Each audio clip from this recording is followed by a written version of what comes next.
Hello दोस्तों, welcome to my channel. तो दोस्तों, आज हम बात करने वाले हैं शेयर मार्केट के बेसिक शेयर मार्केट के दूसरे टॉपिक के बारे में। तो चलते हैं अपने टॉपिक दूसरे 2 पे। फंडामेंटल एनालिसिस के बारे में बात करेंगे हम।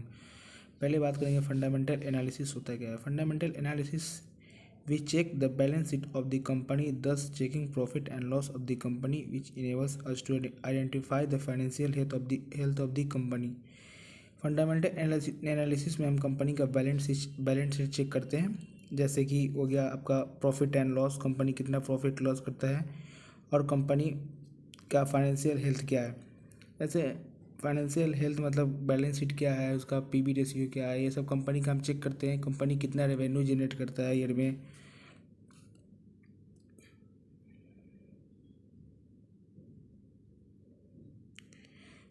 दोस्तों, पहले किसी भी स्टॉक में इन्वेस्ट करने से पहले हमें कुछ चीज़ों को ध्यान में रखना चाहिए। जैसे हम किसी स्टॉक में इन्वेस्ट करने जाते हैं तो हमें ये ध्यान में रखना चाहिए कि हमारा इन्वेस्टिंग का आगे चल के कितना वैल्यू होने वाला है।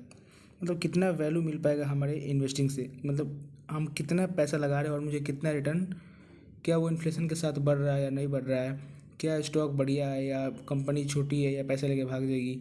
बहुत सारी कंपनी तो होती है जो पैसा लेके डुबा देती है।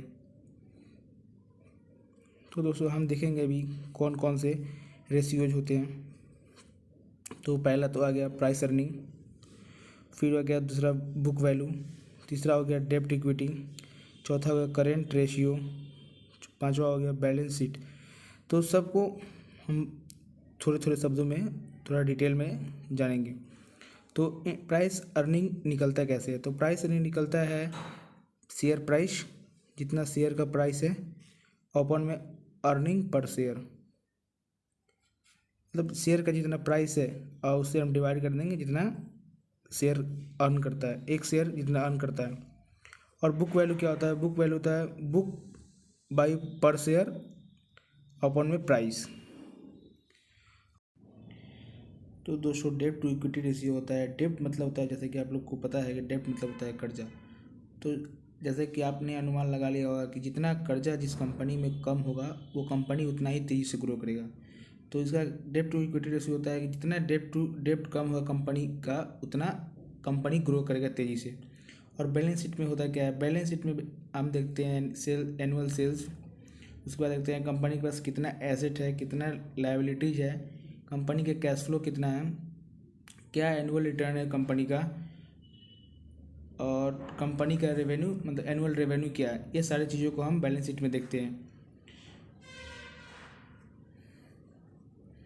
जैसे कि मैंने बताया, कंपनी का बैलेंस शीट में हम सेल देखते हैं, टोटल एसेट लायबिलिटी देखते हैं और कैश फ्लो को देखते हैं, और टोटल रेवेन्यू और टोटल एनुअल ग्रोथ और ये सब भी देखते हैं। मतलब एनुअल चीज़ों को मिला के हम बैलेंस शीट को प्रिपेयर करते हैं।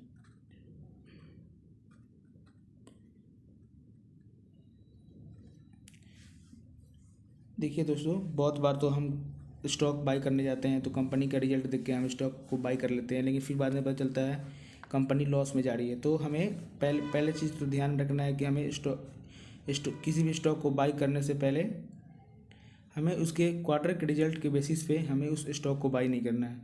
पहले तो just on basis of good result one can not plug into the stock immediately.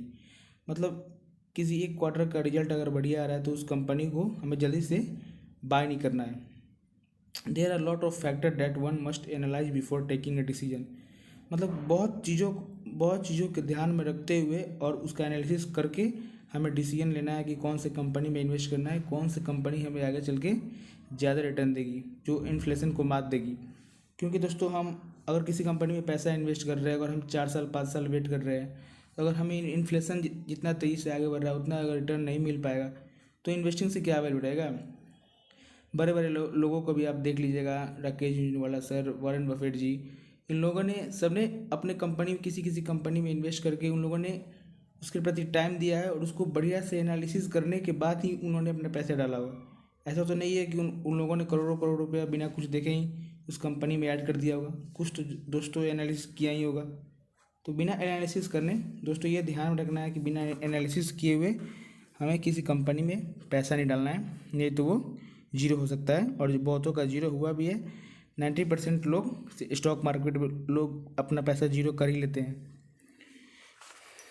सो दोस्तों बस इस वीडियो में इतना ही बताएंगे। अगर आपको किसी भी स्टॉक को एनालिसिस करना है तो आप टिकर टिप यूज करके आप किसी भी बढ़िया small cap, mid cap, large cap किसी भी स्टॉक को आप वहाँ से एनालिसिस कर सकते हैं बाय फिल्टर। आप फिल्टर लगा के वहाँ आसानी होगा आप किसी भी स्टॉक को एनालिसिस करना। तो आप वहाँ से जाके आप एनालिसिस करते हैं। मैं टिकर टिप का लिंक डिस्क्रिप्शन बॉक्स में डाल दूँगा, आप वहाँ से जाके आप किसी भी स्टॉक का एनालिसिस कर सकते हैं बाय फिल्टराइज। तो दोस्तों बस इस वीडियो में इतना ही। इसके आगे वाले वीडियो में जानेंगे टेक्निकल एनालिसिस के बारे में। तो thank you so much friend इस वीडियो को लास्ट तक देखने के लिए। आशा करता हूँ कि अगर आपने लास्ट तक वीडियो देखा है तो काफ़ी कुछ आपको इस वीडियो से सीखने को मिला होगा। सो फ्रेंड लास्ट तक आपने देखा है तो लाइक सब्सक्राइब करना ना भूलें, क्योंकि यार बहुत मेहनत लगता है वीडियो बनाने में।